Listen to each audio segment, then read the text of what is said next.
Welcome to Tao Free School. Como veis, no soy Gustavo, soy Dunya. Yo vengo a explicaros cositas de un nivel un pelín más avanzado, and that's why I'm going to explain things in English. So the first thing we're going to focus on today is the passive. The passive, when do we use it in English? When we don't know who the subject is, who the doer of the action is, or it's not really important, or it's not the focus of our attention. For example, if we say someone cleans the streets, we don't know who it is. So we can say the streets are cleaned because we don't know who does it. That's one of the most important things about the passive in English. How do we make the passive in English? What's the structure of the sentence? Take, for example, the sentence Columbus discovered America in 1492. We know it was Columbus, and we know it can be kind of important, but we want to make America the focus of the sentence. It's the important part.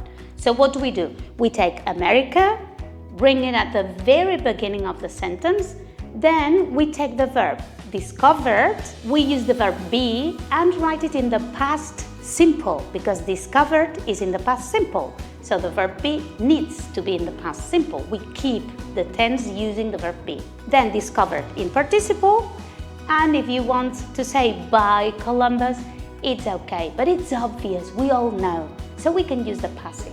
So America was discovered in 1492 by Columbus, if you wish. Now in here, I have attached a table with all the tenses that exist, but basically what you need to remember is that it's the verb be, the one that carries the tense. That's the most important thing. So if the verb in the active sentence is in the present simple, in the passive, the verb be will be in the present simple, and so on and so forth. That's very basic. I told you today we're going to be a little bit advanced. What do you need to remember? Sometimes there are verbs that have two objects, like the verb give. For example, they gave Susan a prize. They gave Susan a prize. You have two objects. Susan, which is the indirect object, a prize, which is the direct object. What do? Super easy. You decide what's the most important part of the sentence.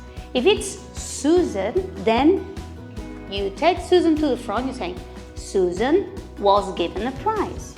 Because Susan is what you want to pay attention to. But if it's the prize, what is important, we say a prize was given to Susan. Did you notice what I did? I used the verb be in the past simple. Why? Because in the active, it was they gave Susan a prize. Gave was in the past simple. Great. So let's move on into another topic, which is the damit or la pasiva del marujeo.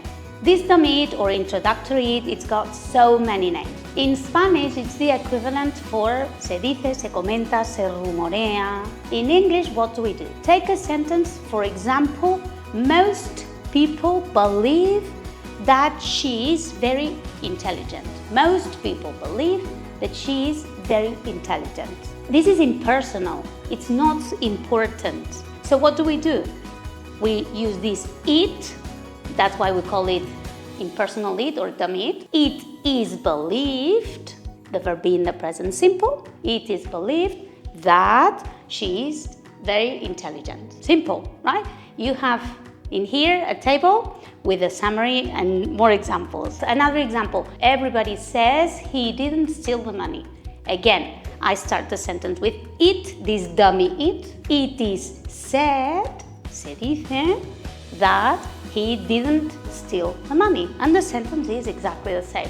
With the same sentences, instead of using an introductory it or this dummy it, we can do what is called an impersonal passive. What was the first sentence? I don't remember now.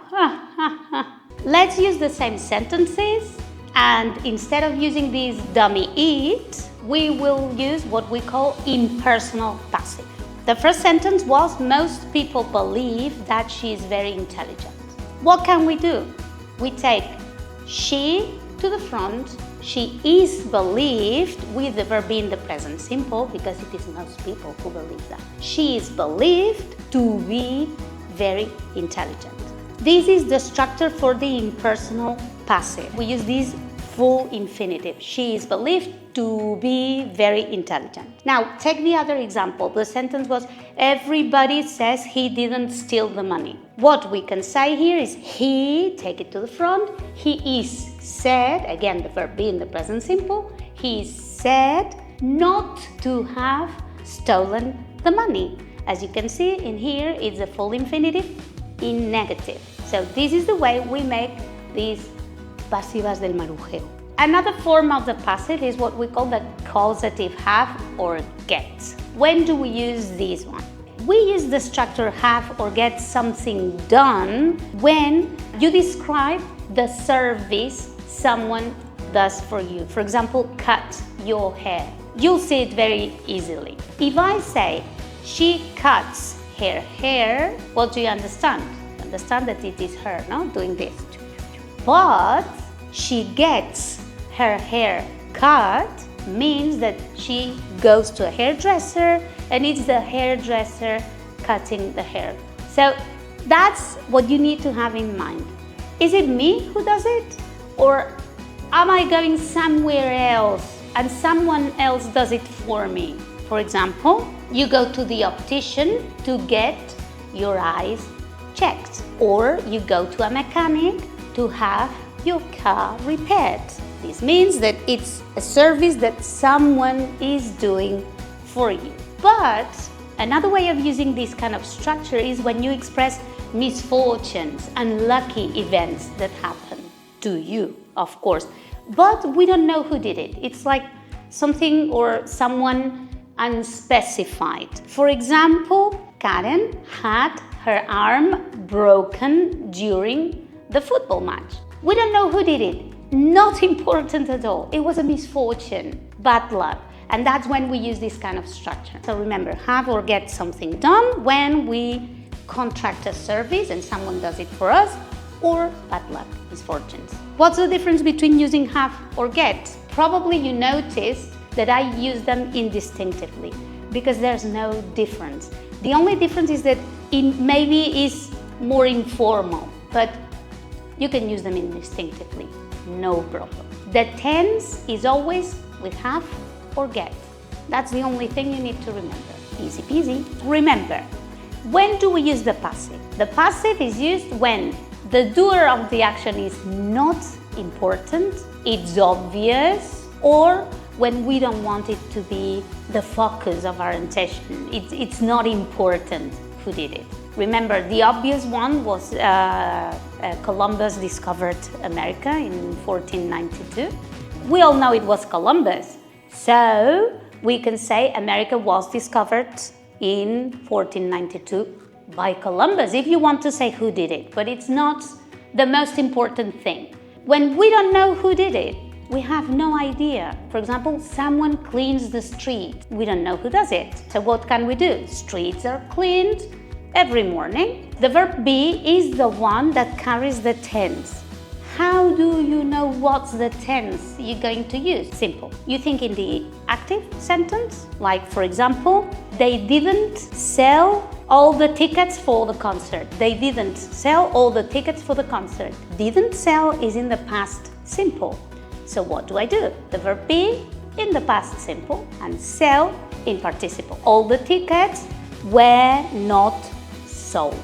All the tickets were not sold. Notice that auxiliaries disappear. I said didn't sell, but it's the verb be, the one that rules in here. Now, remember we have this pasiva del marujeo. We can use two different forms. The introductory it or dummy it. It is said, it is believed, it is thought, se dice, se comenta, se rumorea. Or we can use this other passive like she is believed, he is thought. We take the subject. And finally, when you have or get something done, normally it's used when you hire a service and someone does it for you, or when bad luck. So I hope this helps. If you have questions, please feel free to ask. See you in the next lesson. Bye.